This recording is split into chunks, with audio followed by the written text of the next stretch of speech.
Hello madam, તમે અમારે ત્યાં આગળ પંચકર્મ ટ્રીટમેન્ટ માટે આવ્યા હતા, તો તમારો શું પ્રોબ્લેમ હતો અને તમને કેવું અત્યારે ટ્રીટમેન્ટ પછી ફીલ થઈ રહ્યું છે એ આપ અમારા દરેક પેશન્ટને જણાવો.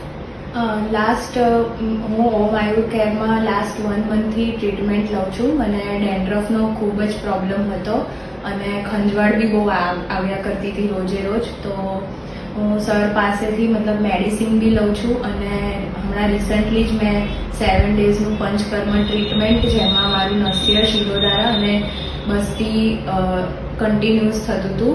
એ ટ્રીટમેન્ટ બી બહુ રિલેક્સિંગ હતી અને બહુ પ્રોપરલી અને બહુ પ્રોફેશનલ વેમાં અહીંયા થાય છે એઝ કમ્પેર ટુ બીજા ક્લિનિક્સ પર.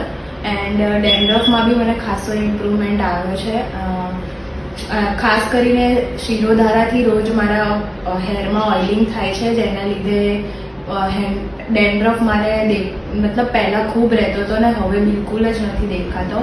અને સરની મેડિસિન્સથી બી ઇન્ટરનલી બી બહુ મતલબ ઇન્ટરનલી બી ઓર્ગન્સ બધા ક્લીન થાય છે અને ડાયજેશન બી ઇમ્પ્રૂવ થયું છે. કબજિયાતનો બી પ્રોબ્લેમ નથી રહેતો મને. So I would highly recommend. Thank you madam.